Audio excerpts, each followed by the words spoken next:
All right, good morning. Really cool to have you all here. Hope your day is going well. Halfway through the week.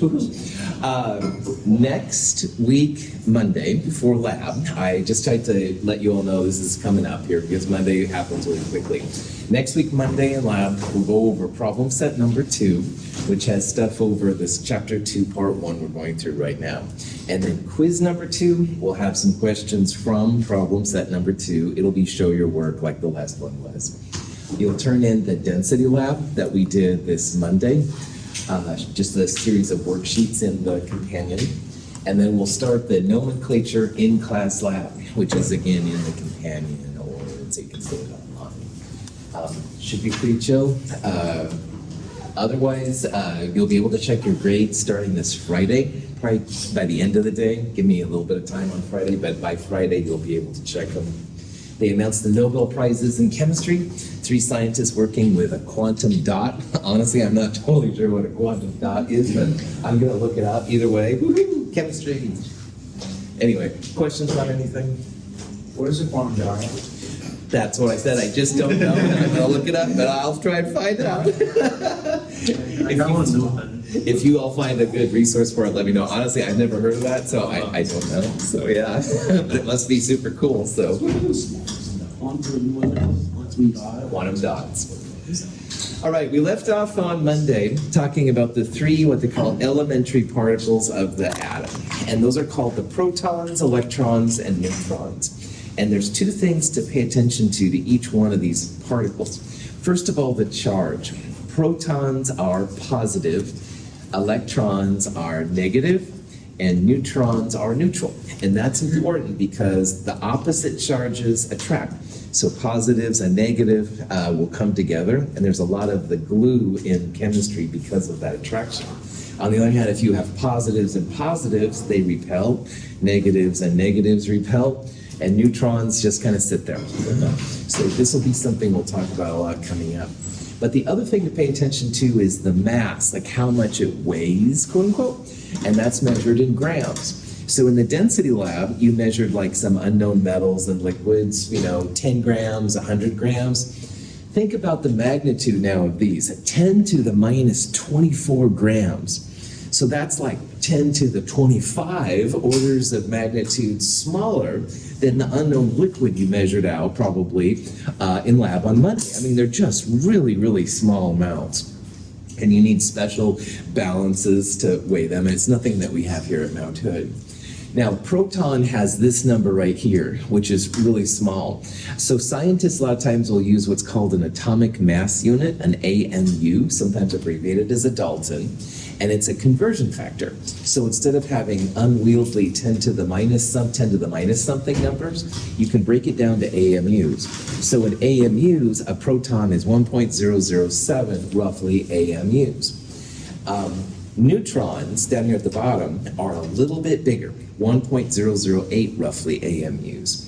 So neutrons and protons are about the same mass. Neutrons are a little bit bigger, but protons and neutrons about the same. And then electrons, 0.0005. So that's much, much, much, much, much smaller in mass than a proton or a neutron. And that'll be important for some of the stuff we're going to do here too. So when it comes to the masses of objects, all right, neutrons are the most massive. Protons are close, but not a little less than the neutron. And electrons are the smallest of all.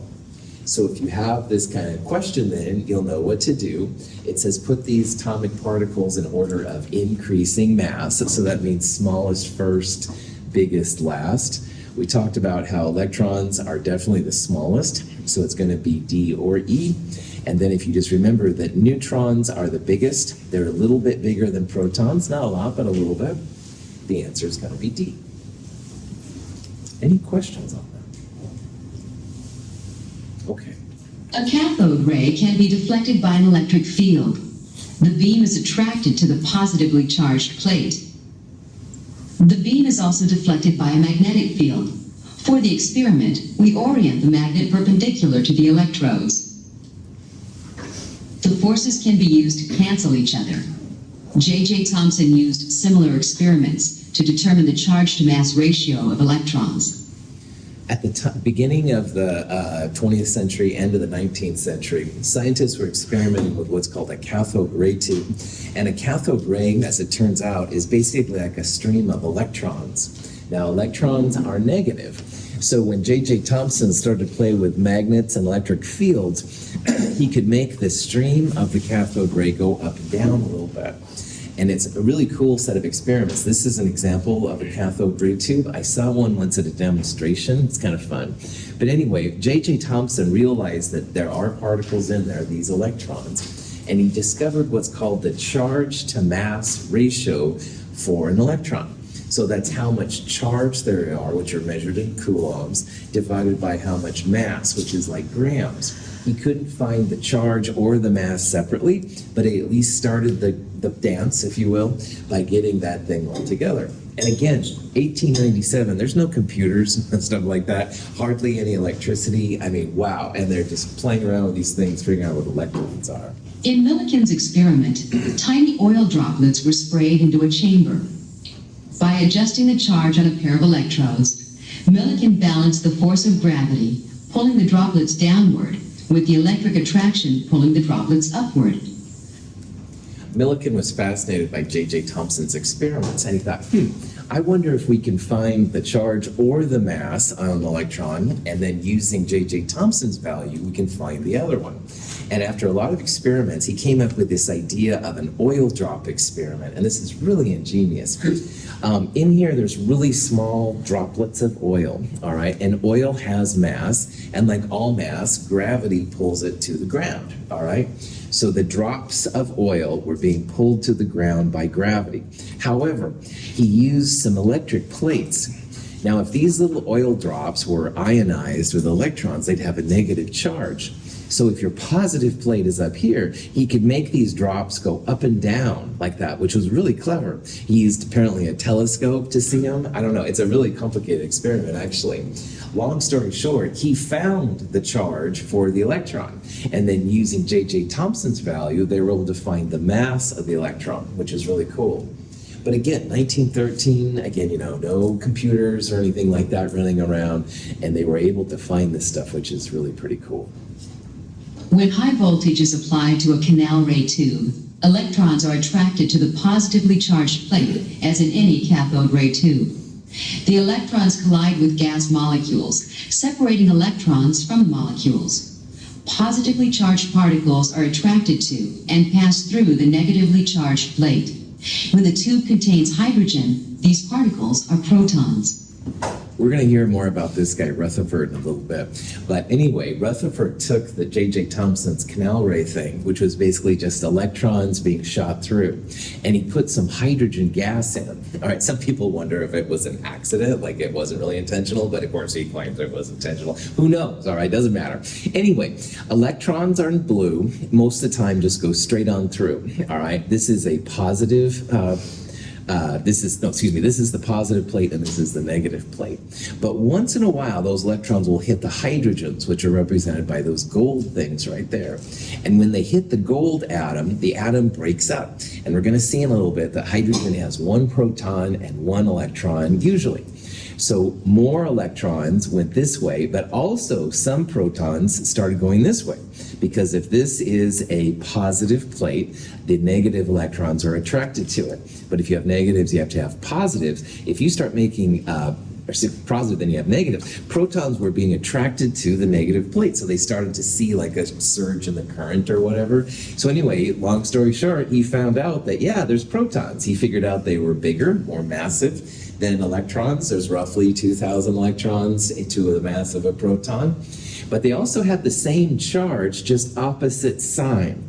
So while protons have a positive charge, a positive coulombs, if you know about charge, electrons have the same number but negative, so like a negative and a positive, and that's why they balance so well. The most difficult of these things to figure out was the neutron by far, because neutrons don't have a positive or negative charge, so you can't use the electrical fields, you can't use magnets on them. But Chadwick, this guy, actually used what's called a mass spectrometer, and I'll show you some examples of that here in a little bit. And he realized with this super sensitive mass scale that there was something else in atoms that was accommodating for all the mass. So it was basically like a super advanced scale. This shows how technology is really important to science too. I mean, without the development of these new mass spectrometers to determine mass, they probably wouldn't have found neutrons for a lot longer. And we'll see this as we go through it a little bit too. So the atom, protons, neutrons, electrons, but how do they all fit together in the atom? And this was another question stuff that came up. So for a while, they were floating around the idea of a plum pudding model. Now, J.J. Thomson was in England, and in England, a lot of times they have this plum pudding kind of stuff they serve for dessert. It's kind of like a pudding with little pieces of plum inside it, all right?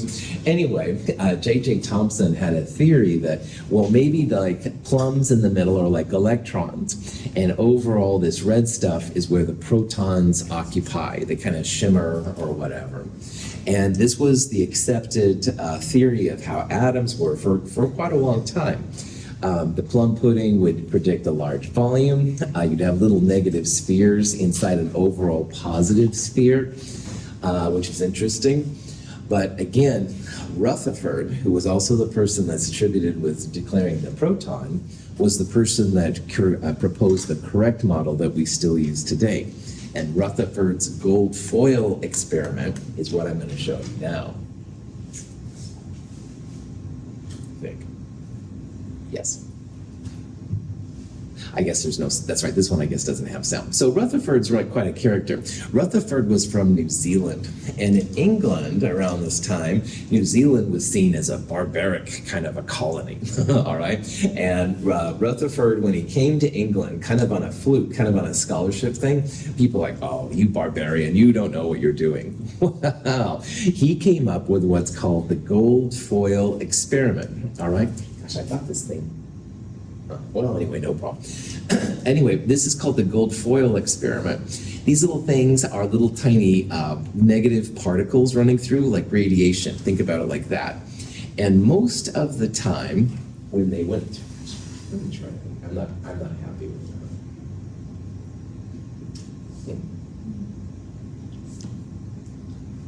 that. All right, well, no problem. I guess we're just going to deal. Anyway, this is a source of radiation, and it goes through the double slit that we talked about on Monday. And this is a piece of gold foil. All right, now gold was one of the thinnest things that he could slice through. And this is a big piece of photography plate. And when the radiation came through, it exposed it. So right here, there was a big blob on his photographic plate, like his picture, all right? But what surprised people is that not all of them went straight through. A lot of them, you can see, they reflected backwards. Some of them refracted off to the side. So there were noticeable smudges on his photography paper to the left and the right of the big smudge, and also coming right back. And the only way that they could justify this is if you have an atom which is overall pretty low density. Like most of the atom is empty. If we could shrink an atom down, or expand, an atom so it was about the same size as me, like I'd be able to walk right through most of it, all right? There's not a lot of stuff in it. But there is a central part which is incredibly dense. So this is a better picture of what's going on.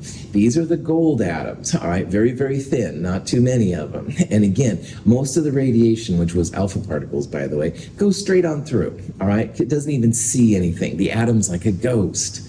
But once in a while, the radiation comes close to the nucleus, and that's when you start to see refraction, you see reflection going back at it, and stuff like that. It's crazy.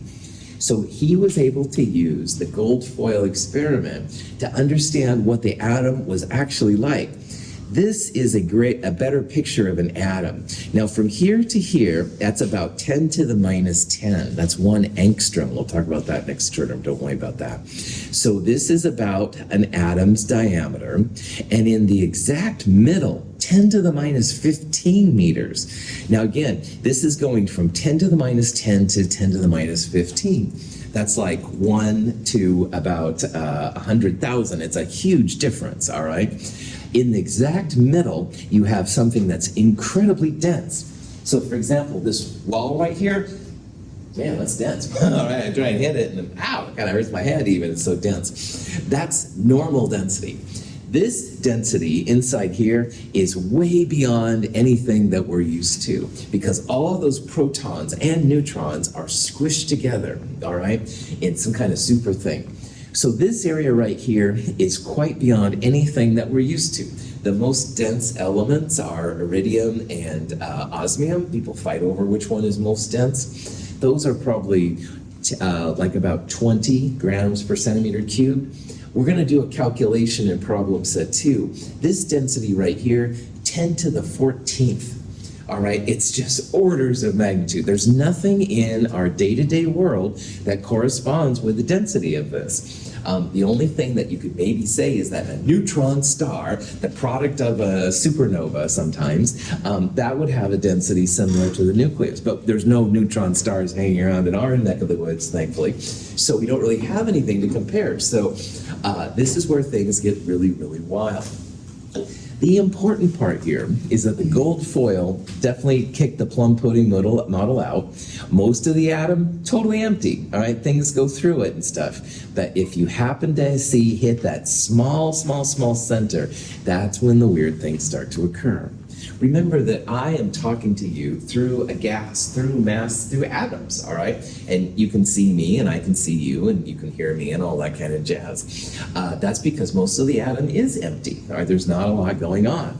But if you can get to that nucleus, whoa, science fiction.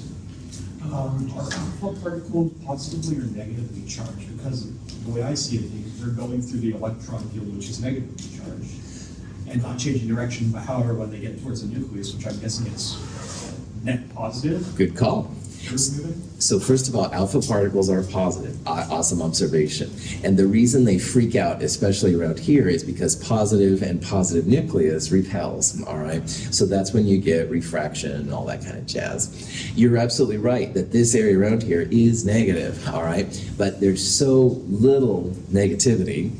That sounds like some kind of positive speech or something, but anyway, yeah, there's so little negativity that most of the time they just go on through.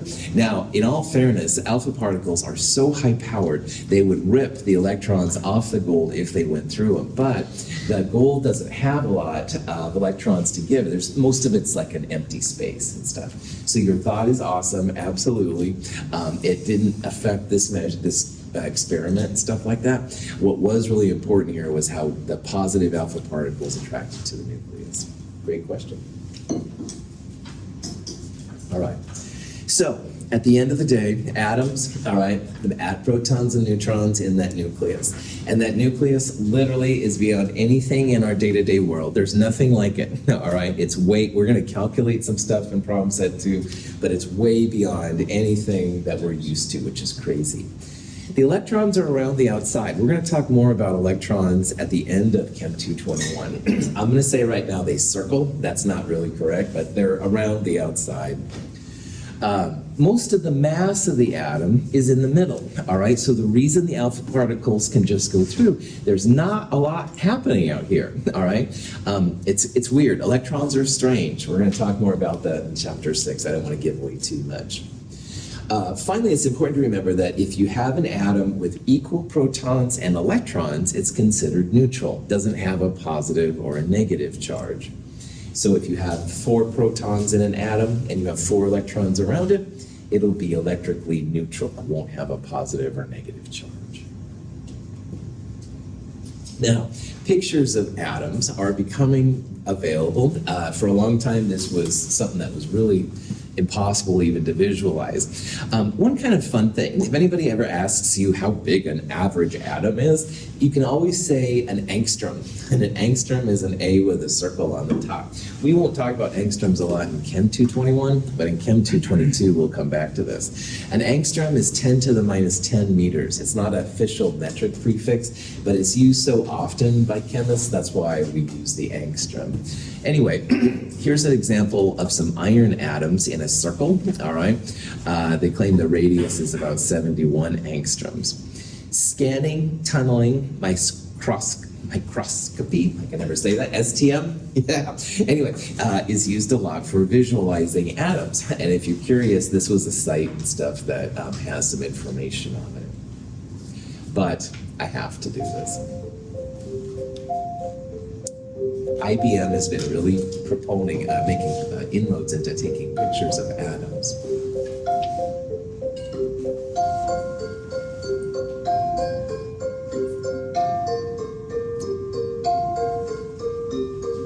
That's an atom being moved around. Right? That's not like, this isn't like, Photoshop or something like that. So.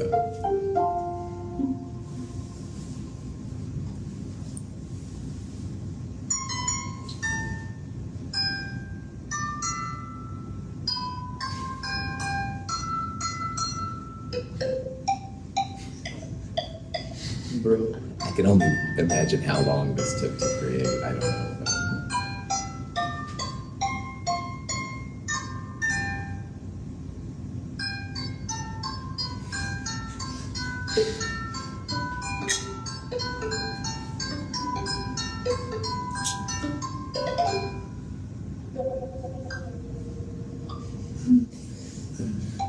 It's so silly.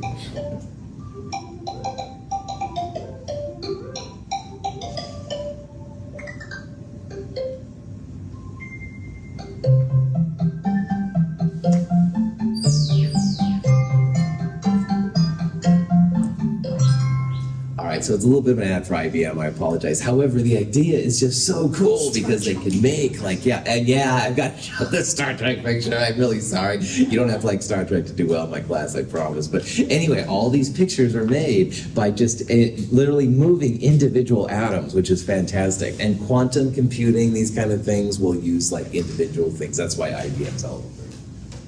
Like if you think about it, like it might be like just random objects, right? They're stubborn to move around. Right. Imagine how much time you try to move an atom to a specific spot and it just slides a little bit over. Totally. Like just how just the temper is gonna like the amount of pinches you have to have for that. Oh yeah, totally. This is something that any of you could go into one day if you want. IBM is one of the leaders, at least in the United States area and stuff, for doing this stuff, which is fantastic. So, and again, like literally like 10-ish years ago, this wasn't possible. So this is very new kind of stuff, which is exciting. So, all right. So let's talk now about how scientists differentiate atoms one from the other, all right? Now, all atoms have protons, electrons, and almost all of them have neutrons. So on the periodic table, which you can look on either the left or the right-hand side, there's usually at least 3 pieces of information, all right? And let's talk about now a little bit what some of those pieces mean. So first of all, there's a whole number. There's a symbol with 1 or 2 letters, as we talked about in Prob 1, and there's a number with a lot of sig figs and a lot of digits. Well, the top number, the whole number, is called the atomic number. On these periodic tables in these rooms, these are blue numbers, and you can see that the periodic table starts with 1 hydrogen, goes to helium 2, 3, 4, et cetera, et cetera. So it's mostly increasing by atomic number, all right? An atomic number is literally the number of protons in the nucleus. It's given the special symbol Z, so this Z right here is 13. An atomic number, i.e. number of protons, that's how you tell carbon from nitrogen or carbon from boron. Carbon has 6 protons in it, nitrogen has 7. So if you take a carbon atom and you throw a proton at it, and it's 6, it becomes 7 protons, it's not carbon anymore, it becomes nitrogen. And if you take a proton away from carbon, also only has 5, it's again no longer carbon, it's boron. So if you change the protons, you literally change the element itself that's happening.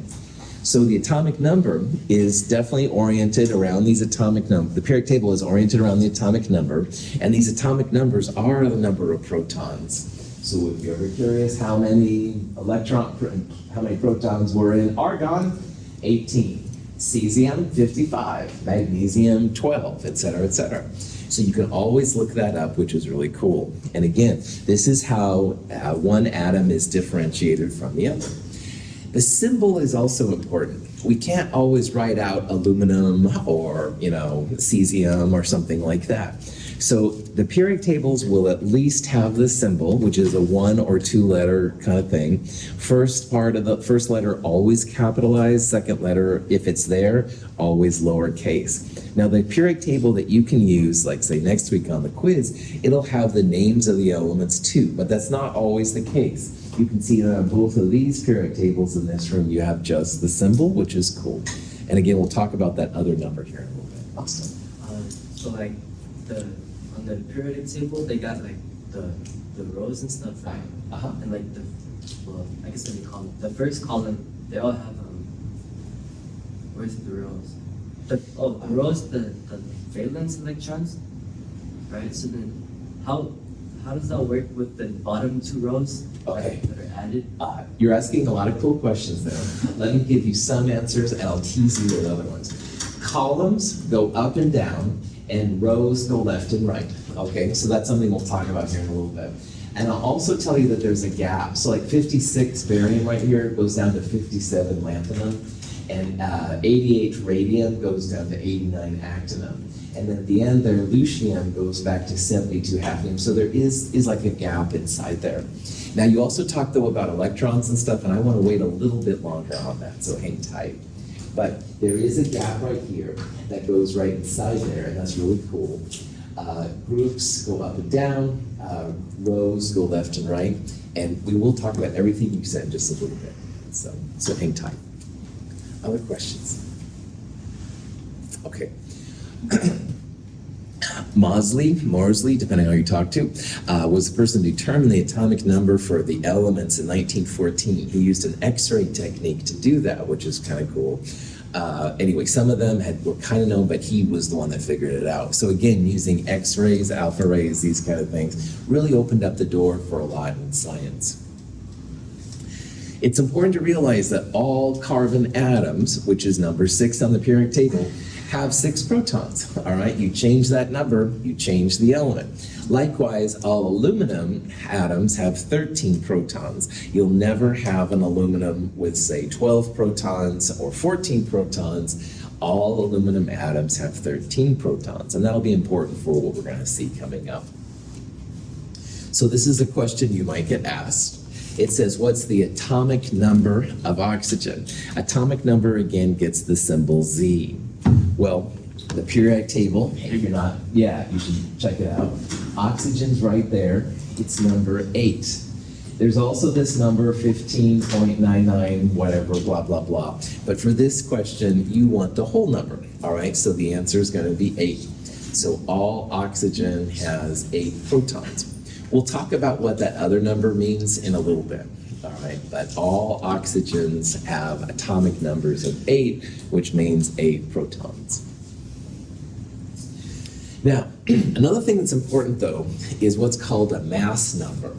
And mass number gets the symbol A.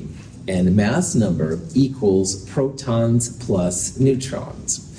We talked about how protons and neutrons about the same mass. Neutrons were a little bit more. But electrons, it's like 1/2000th, very, very small. So what that means is it takes roughly 2,000 electrons to make the mass of a proton, give or take. So most of the mass of an atom will be described by the mass number, unless you have a lot of sig figs that you're dealing with. Thinking about just protons and neutrons is all you need. So one example of how mass number comes in helpful, one type of boron is what they call boron 10. Notice it's got a -10 or a superscript on the left 10. That 10 is the mass number. And again, mass number means protons plus neutrons. Now, boron is number 5 on the periodic table, if you look up there. So that means all boron has 5 protons. So if this has a mass number of 10, then you would have 5 protons. You may not know neutrons at first, but all of that equals 10, 5 neutrons. So this type of boron has a mass number of 10, an atomic number of 5. And notice this nomenclature. To the left of the symbol, the superscript is the mass number, A. The subscript in the lower left is the atomic number, Z. And again, Z, you get right from the periodic table. A, you have to know the number of neutrons and stuff to figure out. Thank you. Questions on that? Yeah. Do you want to talk about why those decimals, or save that for later? Decimals? Yeah, on the, like, boron. No, we're not there. We're not there yet. Hold on. There's different like My isotopes. bad. Excuse me. There's different like isotopes. Isotopes Yeah. is the answer. Yes, that's right, but we haven't talked about isotopes yet. That's gonna be, yeah, spoiler alert. Yes, it's called a spoiler alert. All right, let's get into it. Boron, though, comes in more than one type. And I like to think of boron as having multiple flavors. And you don't want to start eating boron. A little bit of dietary boron is okay, but not a lot. So while one type of boron is boron 10, there's another type of boron, which is boron 11. Now, how many protons will boron 11 have? 5. Good. That's right. All boron's going to have 5. That's what that number means. So if boron 11 still has 5 protons, and it had better, how many neutrons is boron 11 going to have? 6. That's right. So this is the thing about atoms. They'll usually have more than one form. They'll have at least 2, all right? Boron has 2 main isotopes. Isotope is what it means when you have multiple types of atoms. So 5 protons and 5 neutrons makes boron 10, and 5 protons and 6 neutrons makes boron 11. And I like to think of these as like flavors. It's not really the right way to do it, but it is like they come in multiple types of ice cream. You might like one type of ice cream more than another, which is cool. Isotopes just mean that there's multiple types of those in one particular atom. So manganese 55. How many neutrons does it have? Well, the first thing you got to do is find out which atom manganese is. What's the symbol for manganese? Mn. Mn, that's right. It's not Mg, all right? Mg is magnesium, easy to get mixed up. How many protons does manganese have? 25. 25. So if there's 25 protons and a mass number of 55, how many neutrons are we dealing with? 30. Well done. So how we did that, we first had to figure out what the atomic number of manganese was, and that's on the periodic table. It's number 25. The mass number, this number, is protons plus neutrons. So protons plus neutrons minus the number of protons gives you the number of neutrons, 30 neutrons. Any questions on that? Hydrogen is a great example of an element that has more than one element. And believe it or not, this is something you've all dealt with, although you may not have known it. 99-ish% of hydrogen is what they call protium. Protium is the most common form of hydrogen. The symbol is 11H. Now the lower left number again, number of protons, 1 proton. Upper left number, number of protons and neutrons. So if you wanted to find number of neutrons, top minus bottom, 1 minus 1, no neutrons, all right? So the most common form of hydrogen doesn't have any neutrons, it just has a proton. It's called protium. Deuterium gets the symbol that's a little, sometimes it's called heavy hydrogen. And it's called heavy hydrogen because deuterium has a neutron. So notice that the mass number here has changed. 2 minus 1 means 1 neutron, 1 proton. Deuterium is heavy hydrogen. It's about 0.1-ish% of all hydrogen. Deuterium has a lot of cool uses in organic chemistry and other types of things we'll talk about. But there's also a third kind, which is present all the time around us. It's called tritium.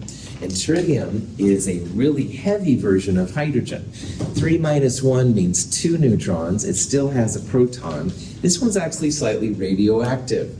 It's like 0.0001%. It's not a lot. But remember, when you have a teaspoon of water, you have a gazillion number of atoms of hydrogen in there. You're drinking a little tritium.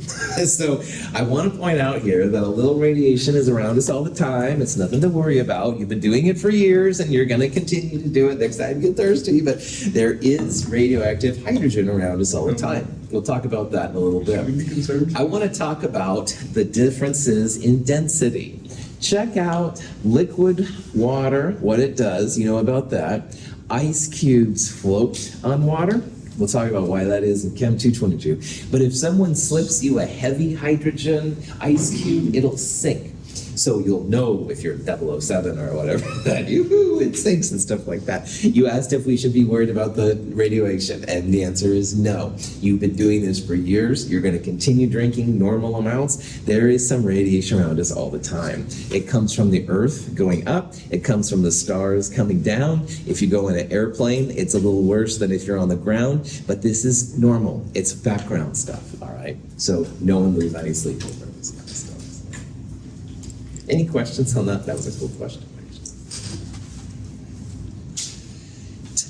Isotopes can be really helpful. So just like sometimes you feel like chocolate ice cream versus vanilla or peppermint versus either one of those, certain types of isotopes have some really cool uses. You can get a technetium scan, stuff like that. It scans your body. Small amounts of gamma rays come out. It is one way to visualize some of the processes inside the body. So there are some really cool uses for isotopes. There's also, of course, some scary ones too, which we'll talk about more in Chem 222. The way they figure out these isotopes is the mass spectrometer. We said earlier how Chadwick used one of these to find the neutron. And what he realized, like here's an example of a boron mass spectrometer scan. This is a boron 11 versus boron 10. Notice that there's a lot more boron 11 than there is 10. And we'll talk about that a little bit when we talk about that third number on the periodic table. Here's a scan for chlorine. Chlorine 35 is a lot more abundant than chlorine 37.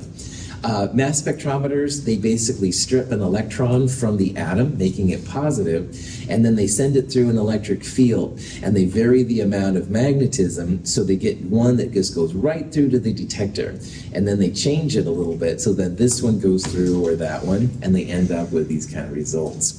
For roughly $50,000, you too can have a mass spectrometer in your house. Woohoo! So you can check samples with. Hewlett-Packard made a really cool one for a while. Maybe they're cheaper now, I don't know. But at the time I last looked, it was about $50,000. Just what you wanted in your house. So, if boron comes in two different isotopes, flavors, scientists need to think about what happens because we don't usually deal with individual boron atoms, all right? So the mass spectrometer is really good about telling us how much boron there is of each one of these isotopes. And roughly 20% of boron is boron 10, and roughly 80% of it is boron 11. So let's say I have a big bag of boron and I start pulling boron atoms out. Well, 4 out of 5 times, i.e. 80%, I'm going to have the heavier boron 11. And 1 out of 5 times, roughly 20%, I'm going to have the lighter boron 10. So it's not all the same kind of boron. But we deal with so much all the time, we need to figure out average mass. Because we're not pulling individual atoms out, all right? We're pulling an atom here and an atom there, but then we have whole bunches of atoms at one time. So this little formula is really cool. If you take the percentage and turn it into a decimal, so 20% becomes 0.20 and 80% becomes 0.80. That means 0.2, the abundance, times the mass, which is 10, plus the abundance of the other one times its mass, which is 11, we end up with 10.8 AMUs. This number right here is the most useful number on the periodic table, and it's the number that I haven't even talked about yet. It's called the atomic weight, or atomic mass. And if you look up here on boron, on our periodic table, it says 10.811.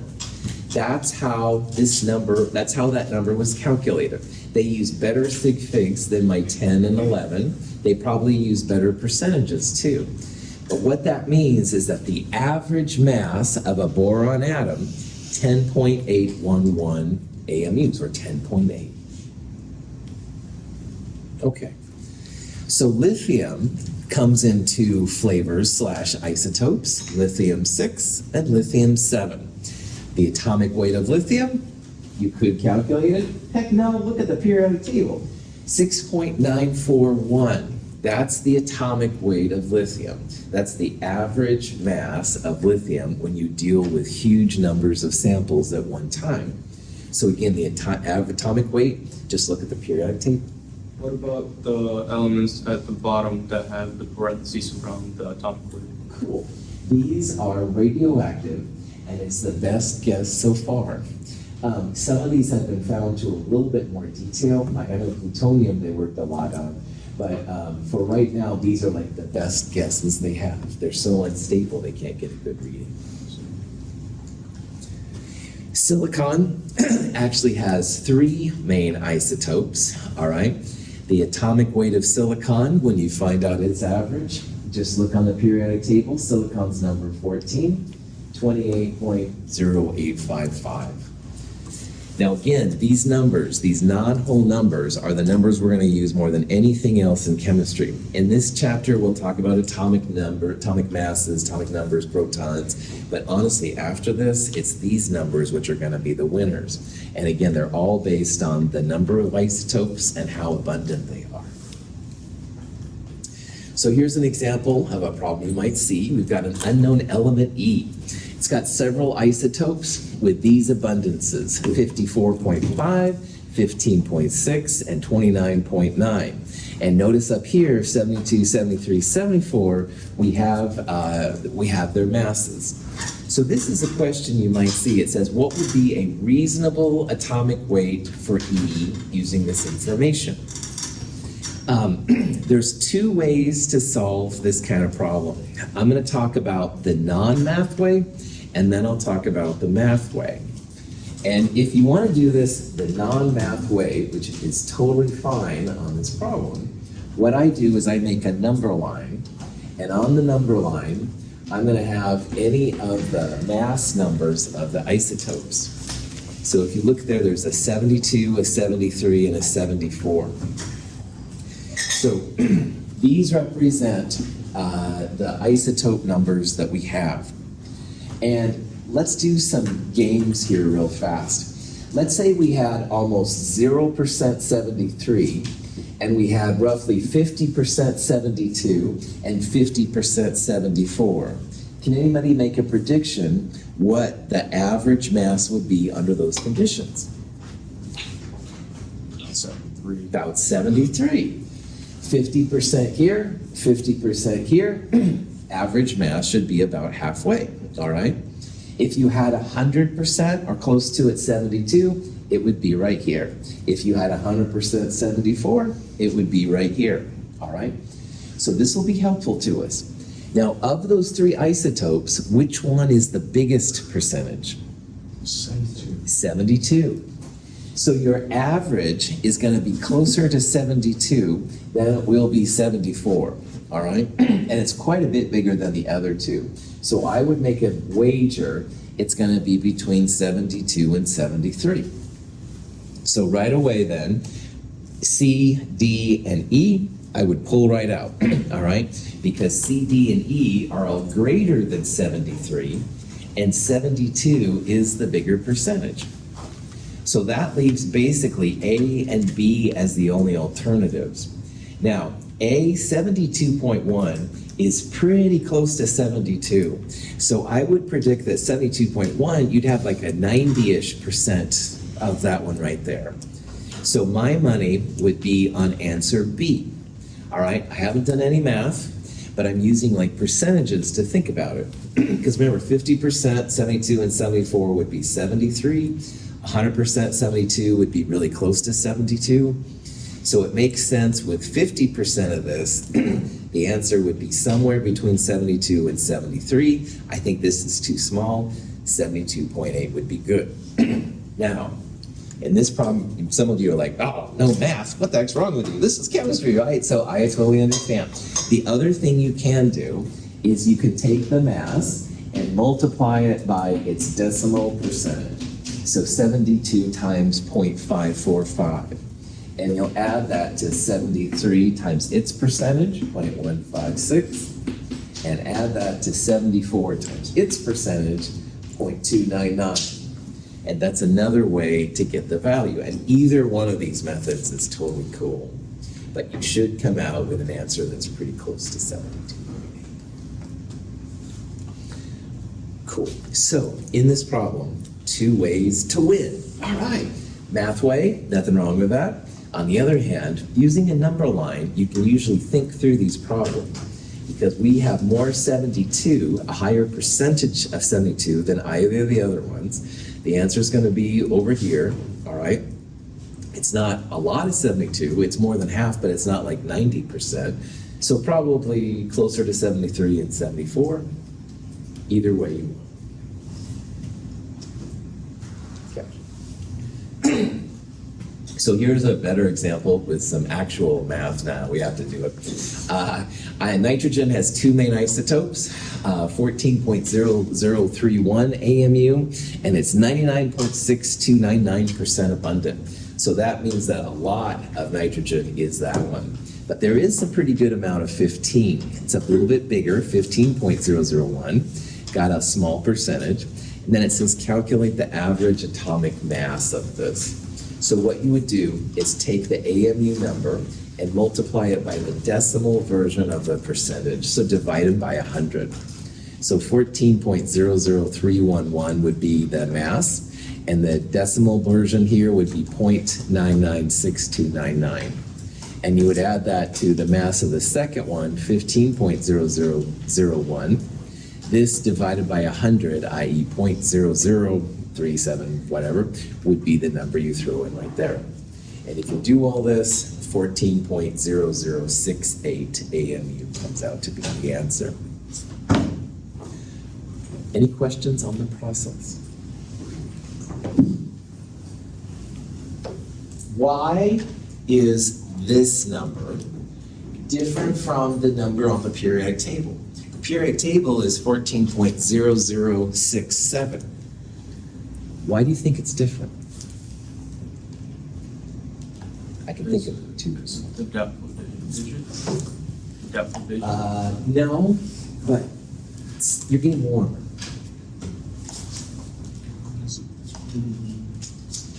Basically opposite. Yeah. You could have better sig figs, all right? Like you did better calculations and stuff. Maybe it's 0.3014 or something like that. This one is something less, so it could be better values. That's one reason. There might also be a third isotope, all right? These 2 are the most abundant, but perhaps there's a third, fourth, or even fifth isotope that contributes to it. So for all of these reasons, this is it. But at the end of the day, Tim, right? Am I right? No, what's your name? Ben. Ben, sorry, Ben. I'm so bad with names, sorry, Ben.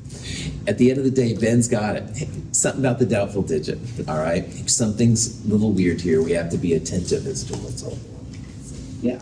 Is there a way to find out how many isotopes an element would have, or is it just like, hey, these are the naturally occurring ones that we take into account, and there's an infinite possibility? You bet. I have a book from the 70s, so not the most up-to-date, but it does list all the isotopes that were known at that time. And it's amazing, man, because almost all of these have, 10, 20 isotopes even stuff. They're not as common. Some of them are only around for a little bit and then they go away, but you bet, it's totally possible. This is definitely an area of expanding research too and stuff. So. Now, here's another kind of problem you might see. This is only for when you have 2 isotopes. In this example, gallium, there's a gallium-69 and a gallium-71 with their respective masses. And the average atomic mass of gallium, i.e. the number that should be on the periodic table, 69.723. You can calculate the percent abundance of each isotope. So what we don't know here is how much of the gallium is gallium-69 and how much of the gallium is gallium-71. But before we look at any of this problem, let's look at the average mass here, 69.723. If you make a little number line, here's 69 and here's 71, 70 would be in the middle, all right? 69.723 would be right about there, we'll say. Does this number tell us that we're gonna have more gallium-69 or more gallium-71? 69, right on. Just like we talked about down here, the average is closer to 69 than it is to 71. So whatever we calculate in this problem, we had better have a bigger percentage of 69 than 71, all right? That's one way to kind of make sense of the numbers you do. In chemistry, you start throwing numbers around left and right, but if you can make sense of the numbers you have, it makes for things that are a little bit better. Now, I'm just gonna have to get this problem started, and I'll have to stop here a little bit. What you have two unknowns, gallium-69's abundance and gallium-79's abundance, which I'm gonna call X and Y. The way to get around a problem like this is if you only have two isotopes, then X and Y equal 100%. But we're going to deal with decimals, so if you have two percentages, it would equal 1, i.e. two percentages equal 100%. So what we're going to do on Friday is we're going to call this one, we're going to let it equal 1 minus X, where X is the abundance of 69. Then you'll have an X times this number. You'll have 1 minus X times this number. You can use distributive property to calculate the different pieces, find out what X is first, and then you'll go back in here to find out what Y is. So I'll tease you with this. If you want to try and do this on yourself before Friday, that's awesome. Any last minute questions? Excellent questions today. Have a good day. I'll talk to you later.